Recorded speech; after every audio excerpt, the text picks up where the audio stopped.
بسم اللہ الرحمن الرحیم۔ Views with news to you کے ساتھ حاضر ہیں۔ دیسی مرغیاں ابھی بھی چل رہی ہیں جی، تخم ملنگا بھی اب تو شامل ہو گیا ہے، گوند کتیرا بھی آ گئی ہے، اور چقندر کا جوس وہ کہتے تھے کہ وہ وی آئی پی ہوٹل میں شفٹ کرنا چاہیے ویسے ان صاحب کو نا، جس کا نام عمران احمد خان نیازی ہے۔ ہاں جی، ایسے جیل میں رکھا ہوا ہے، اتنی بڑی موجی جناب موجیں، اور کوئی پوچھنے والا نہیں ہے بھائی جی۔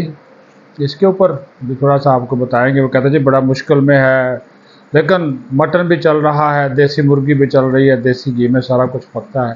وہ ایک دن کی کسی نے یہ خوراک بتائی ہے جی کہ یہ آج کل مصروف نے ناشتہ فرمایا، تخم ملنگا، کود کتیرا ملا چقندر کا جوس، پھر جناب انہوں نے دیسی انڈوں کا آملیٹ کھایا ہے، پھر جناب وہ دریا نہیں ہوتا دریا، ہاں جی، وہ پھر ڈرائی فروٹس، پھر آم بھی کھائے ہیں۔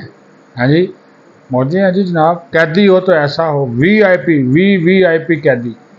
اب کون سہولت کار ہے جب سارے پکڑے گئے ہیں؟ سوال تو یہ بھی بنتا ہے نا جی، سوال تو پھر یہ بھی اٹھتا ہے کہ اب کون سہولت کار ہے جو انہیں سب کچھ دے رہا ہے؟ کیا سامنے بیرک میں جو قیدی پھر رہے ہیں بیچارے عام قیدی، ان کو یہ ساری چیزیں دستیاب ہیں جو کہ ان کو دی جاتی ہیں؟ دو مشہور زمانہ سنا ہے، کوک ہے، بڑے مزیدار قسم کا کھانا بناتے ہیں، وہ رکھے ہوئے ہیں، ڈاکٹر چیک کرتا ہے، چیک کرنے کے بعد پھر جناب کھانا صاحب کو پیش کیا جاتا ہے، اور ادھر جناب وہی یہ دال چنا، اور جناب کبھی کبھار ان لوگوں کو بوٹی شوٹی دے دیتے، ورنہ تو یہ سبزی پک گئی ہے، یہ آج کالی دال پک گئی ہے۔ عام قیدیوں کی میں بات کر رہا ہوں، وہ ترستے ہیں، ترستی ہوئی نگاہوں کا دیکھتے ہیں۔ تو یہ بھی بھائی قیدی نمبر 804 کی موجیں ہیں۔ اس کے اوپر بھی یوتھیے پھر شروع ہو جائیں گے کہ یہ آپ کے گھر سے آتا ہے، فلاں آتا ہے، وہ چڑھائی تو پھر کریں گے۔ لیکن میں ویسے آپ کو بتا رہا ہوں، یہ خبر چھپی ہوئی ہے آج اخباروں میں، تو میں نے کہا چلو اس سے آغاز کر لیتے ہیں، آپ کے منہ میں بھی پانی آئے گا سن کے جناب۔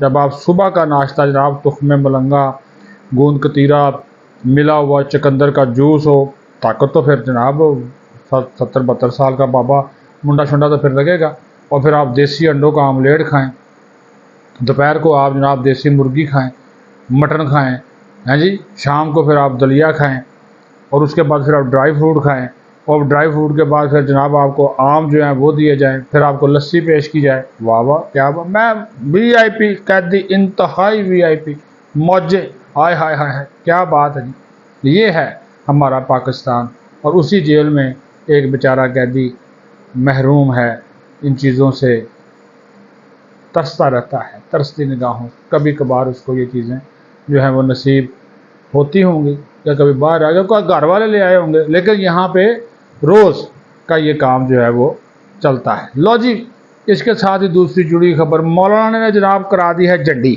مولانا فضل الرحمان نے، اور مولانا نے کہا کہ جناب کوئی نہیں، absolutely not, no no never nothing, ساری باتیں مولانا نے کر دی۔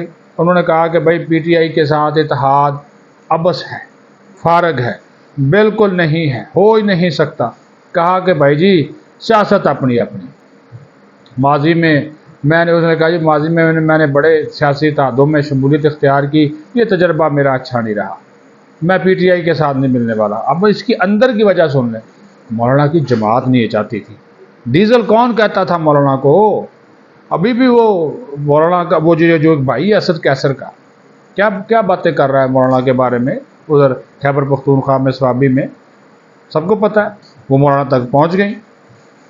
ٹھیک ہے جی، تو وہ مولانا نے آج کر کے پریس کانفرنس یہ واضح کر دیا، انہوں نے کہا کہ جناب بھائی کوئی اتحاد شاد نہیں، سیاست اپنی کروں گا، پارلیمنٹ کے اندر بھی احتجاج ہوگا، پارلیمنٹ کے باہر بھی احتجاج ہوگا، لیکن ان کے ساتھ نہیں ملوں گا۔ تو یہ مولانا صاحب نے آج جناب ایک بانگ دہل فیصلہ جو ہے وہ کر لیا، اور یہ بھی ساتھ آج اسٹیبلشمنٹ کو بھی تھوڑا سا مولانا نے نا تڑکا چھڑکا لگایا ہے، لیکن وہ اتنا نہیں ہے، تڑکا چھڑکا اچھا لگایا ہے۔ انہوں نے کہا کہ یہ اچھی بات ہے کہ اسٹیبلشمنٹ نے اپنے اندرونی معاملات کو، داخلی معاملات کو انتہائی سنجیدگی سے لیا اور ایک احتساب کا عمل شروع کیا۔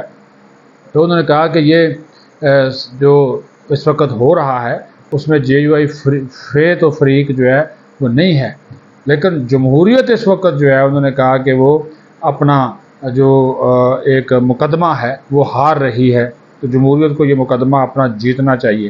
پھر ایک الزام بھی جاتے جاتے لگا گئے، بڑا الزام، انہوں نے کہا کہ 2018 کے بعد، دیکھیں مولانا فضل الرحمان ایک بڑی سیاسی جماعت کے سربراہ ہیں، ان کی بات کو آپ ایسے نہیں پھینکیں۔ انہوں نے کہا کہ 2018 کے بعد سے لے کر اب تک جتنے بھی الیکشن ہوئے، دو ہی ہوئے نا، 18 کے بعد ایک 18 کو ہو گیا، ایک 23 کو ہوا۔ اس نے کہا یہ دونوں انتخابات کے جو نتائج تھے وہ فوج کی مرضی سے آئے یا فوجی سربراہ کی مرضی سے آئے، اس کی منشا سے آئے۔ پھر انہوں نے کہا کہ جو تحریک چلائیں گے اپنے بل بوتے پہ چلائیں گے۔ پی ٹی آئی والے تو آٹ بیٹھے تھے نا، آس لگائے بیٹھے تھے کہ مولانا کا کریں گے قابو، مولانا کے پاس ہے افرادی قوت، مولانا کے پاس ہے جناب کارکن، تو جناب جب ہم چڑھائی کریں گے حالہ مچ جائے گی اور پارلیمنٹ کے جناب گیٹ کھل جائیں گے۔ ویسے مولانا کی جماعت نے کل یہ جو مظاہرہ کر کے کان کھول دیے ہیں حکومت کے، پارلیمنٹ سے وہ سپریم کورٹ تک پہنچ گئے تھے یہ مبارک ثانی کیس میں جو سپریم کورٹ نے فیصلہ دیا ہے، لیکن وہ تو شکر کریں کہ ان کے جو لیڈران تھے ان کی بات کارکنوں نے سن لی، ورنہ وہ پارلیمنٹ کے سامنے پہنچ گئے تھے اور ادھر سپریم کورٹ کے سامنے پہنچ گئے تھے، کوئی بڑا واقعہ ہو سکتا تھا، انہوں نے وارننگ تو دے دی ہے۔ تو مولانا کے پاس بندے تو ہیں، اس میں تو کوئی شک نہیں، جماعت اسلامی ہے، مولانا فضل الرحمان کی جماعت JUIF ہے، ان کے پاس افرادی قوت ہے اور بڑی تگڑی ہے، یہ بھی آپ کو بتا دیں۔ پھر تیسرے نمبر پہ وہ ہمارے تحریک لبیک کے بھائی آتے ہیں، تو یہ جماعتیں ایسی ہیں جن کا کارکن کمیٹڈ ہے، دوڑتا نہیں ہے۔ یہ پی ٹی آئی والے تو، یہ نون لیگ یا پیپلز پارٹی والے بھی اب اتنے نہیں ہیں، وہ سارے ممی ڈیڈی بن گئے ہیں، وہ ادھر پھرتے رہتے ہیں کہ جناب وہ سوشل میڈیا پہ زیادہ ایکٹیو ہو گئے ہیں، تو آپ نکلو یہ نکلے وہ نکلے، وہ اس چکر میں وہ آ جاتے ہیں۔ تو یہ سارا چل گیا، اب یہ بات بھی ہو گئی۔ اب آ جائیں جناب، ایک نئی پکڑ آئی ہے، ہاں جی، وہ پکڑ ہے، خبریں بڑی ہوتی ہے، جب آپ صاحب کو بتاتے ہیں نا تو پھر مزہ آتا ہے۔ توشہ خانہ ریفرنس 2 فائل ہو گیا جناب، بشرا بی بی یعنی کہ مرشد اور بانی P T I Imran Khan یعنی کہ مرید، مرشد اور مرید پہ توشہ خانہ ریفرنس 2 فائل ہو گیا ہے، اور جناب یہ ایک سعودی ولی عہد شہزادہ محمد بن سلمان کی جانب سے بلغاری جیولری سیٹ جو ان کو دیا گیا تھا اس کے اوپر یہ ریفرنس نمبر 2 فائل کیا گیا ہے، اور یہ بلغاری جیولری سیٹ 7 سے 10 مئی 2021 کے دورہ سعودی عرب کے موقع پر بشرا بی بی کو دیا گیا۔ ایک عدد انگوٹھی تھی جی، ایک عدد بریسلٹ، ایک نیکلس اور ایک جوڑی جو بالیاں نہیں ہوتی کانوں میں پہننے والی وہ تھی، اور بانی پی ٹی آئی اور بشرا بی بی نے غیر قانونی طور پر بلغاری جیولری سیٹ اپنے پاس رکھ لیا۔ ڈپٹی ملٹری سیکرٹری نے 18 مئی 2021 کو سیکشن افسر توشہ خانہ کو قیمت کا تخمینہ لگانے اور ڈکلیئر کرنے کے بارے آگاہ کیا، لیکن جیولری سیٹ پھر بھی جمع نہیں کروایا گیا۔ آگے ہے جی، بلغاری کمپنی نے فرنچائز سالوجنٹ ٹریڈنگ سعودی عرب کو 25 مئی 2018 کو ہار 3 لاکھ یورو اور بالیاں 80,000 یورو میں فروخت کی تھیں۔ کمپنی سے بریسلٹ اور انگوٹھی کی قیمت بارے معلوم نہیں ہو سکا۔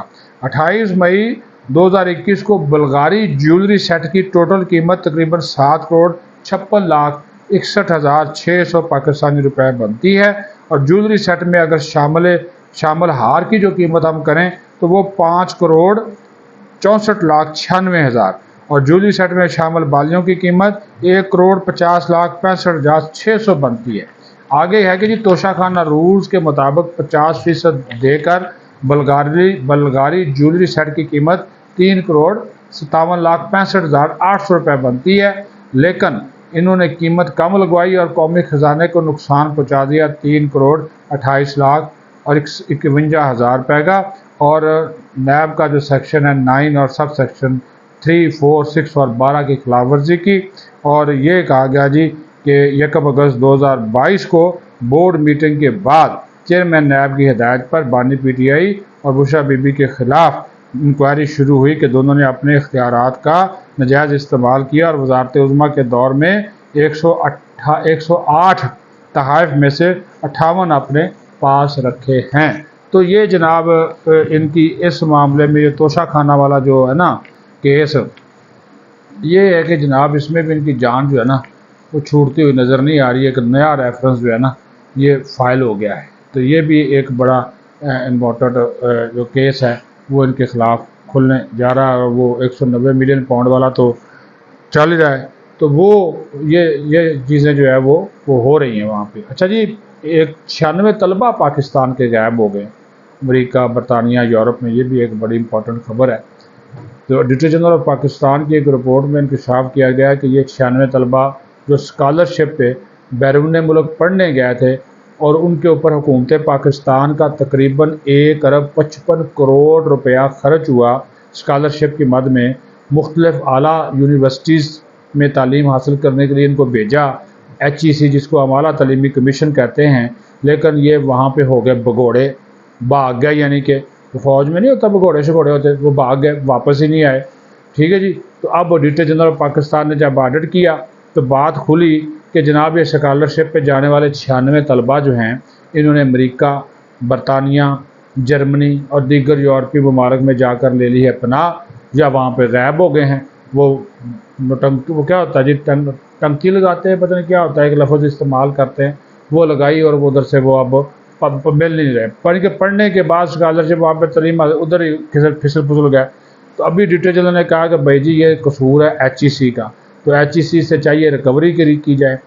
پیسہ قومی خزانے کا تھا تو قومی خزانے واپس لایا جائے، کیونکہ ان بچوں سے شورٹی بانڈ لینے چاہیے تھے، ان بچوں سے حلف نامے لینے چاہیے تھے، لیکن آپ نے بھیج دیے، آئے نہیں واپس. تو یہ اچھی خاصی پھکی ہے. غریب ملک ہم تو پہلے قرضوں میں ڈوبے ہوئے ہیں، تو جناب اوپر سے 1.55 ارب روپے ان 96 طلبہ کے اوپر خرچ ہوئے، ان کی تعلیم، ان کو اسکالرشپ دینے میں، اور یہ آئے نہیں. تو یہ پاکستان کا جو برین ڈرین جو ہو رہی ہے نا، اس کو روکا جانا بہت ضروری ہے. اب دیکھتے ہیں کہ ڈائریکٹر جنرل کی سفارش کے اوپر ان سے ریکوری ہوتی ہے نہیں ہوتی. بہرحال مدعا جو ہے وہ یہ اعلیٰ تعلیمی کمیشن پر آ گیا ہے. تو جناب اعلیٰ آپ ہمارا چینل جو ہے YouTube channel news to you, اس کو جو ہے وہ آپ دیکھتے رہیں اور اپنے کمنٹ سے، اپنی معلومات سے، اپنی رائے سے آگاہ کرتے رہیں. اپنا خیال رکھیں. پاکستان زندہ باد.